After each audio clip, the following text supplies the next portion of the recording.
dipersembahkan oleh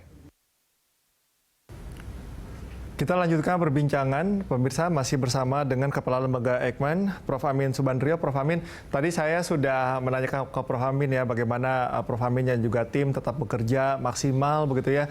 Ini kan kesabaran yang diuji nih Prof, dan bukan hanya dari tim Eijkman tapi juga kesabaran masyarakat saat ini sedang diuji begitu. Di tengah pandemi ini mungkin mereka tidak bisa pulang kampung gitu kan, segalanya serba terbatas begitu. Nah, yang jadi pertanyaan menarik di masyarakat ini, kan mereka pasti dibayangkan mereka, ya kalau pandemi ini berakhir, saya akan ini, kami akan ini. Nah, emang sebenarnya masih lama atau bagaimana supaya nanti kesabarannya bisa termanage dengan baik begitu, Prof. Amin? Ya, betul sekali bahwa kita memang diuji kesabarannya, tapi tidak berarti bahwa dengan bersabar itu kita berdiam diri ya, tidak melakukan usaha apapun. Jadi kalau dari sudut masyarakat tentunya kita harus menyadari bahwa pandemi ini tidak akan selesai cepat sekali, sekalipun ada vaksin, karena vaksin itu tidak menghentikan pandemi seketika. Ya. Nah, apa yang harus dilakukan oleh teman-teman di masyarakat, yaitu tetap menjalankan kewajiban melakukan protokol kesehatan.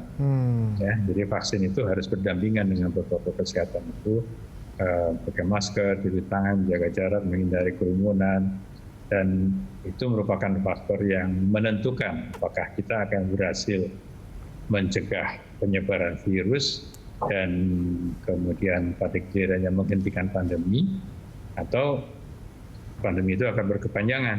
Nah, ini yang harus dimaknai ya. Artinya kalau kita bicara tentang kesabaran menghadapi pandemi ini, sekali lagi bukan hanya mengharapkan pandemi cepat selesai, tapi kita juga mesti berupaya kuat, dan itu tidak hanya oleh sekelompok orang, tapi harus semuanya. Ya. Karena kita sering mendengar kita harus mencapai namanya herd immunity dan sebagainya. Nah, namanya pandemi ini bukan urusan orang per orang, satu orang saja, tapi masyarakat secara keseluruhan. Ya, karena 1.000 orang sudah berupaya, tapi kalau ada satu orang yang mengabaikan, maka kesempatan si virus itu untuk menginfeksi orang baru itu semakin besar, dan itu menyebabkan ya virusnya ada kesempatan untuk bermutasi dan sebagainya. Kalau Prof. Amin melihatnya bagaimana Prof sekarang? Kalau saya pribadi melihat saat ini ya memang ada sedikit kelonggaran, tapi kita lihat saja mungkin beberapa hari terakhir begitu ya di pusat perbelanjaan misalnya sampai tumpak blek masyarakat di sana, ada yang ya susah sekali ya kalau untuk kita bicara mengenai protokol kesehatan. Kalau pandangan Prof. Amin bagaimana ini? Apakah sebetulnya kesadaran ini sudah mulai, kesadaran untuk kesehatan ya, sudah mulai pelan-pelan tereduksi atau seperti apa Prof. Amin? Ya, ini selalu fenomenanya adalah seperti siklus ya. Jadi ketika banyak yang terinfeksi, misalnya kita lihat dari berita-berita, kenaikan jumlah kasusnya jadi secara tajam. Nah, orang kemudian kan takut.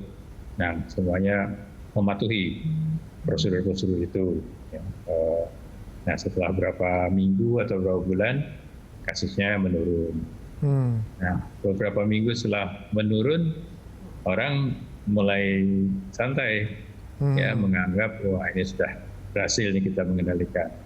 Nah, begitu mereka santai, nah mulai lengah lagi, ya, mulai kendor. Itu yang menyebabkan kemudian terjadi lagi peningkatan kasus. Ya, begitu seterusnya. Jadi muter-muter. Jadi kalau ditanya kapan pandemi ini akan selesai, jawabannya adalah kapan kita bisa berdisiplin secara konsisten. Ya, itu jawabannya. Jadi semuanya jawabannya memang ada di tangan kita sendiri sebetulnya. Kalau kita mungkin ada beberapa kelompok yang masih belum percaya ada virus COVID-19, begitu ada yang mereka meremehkan, bahkan merasa begitu bahwa setelah vaksin ini semua akan baik-baik saja. Ini bagaimana menyikapi karakter-karakter seperti ini, Prof?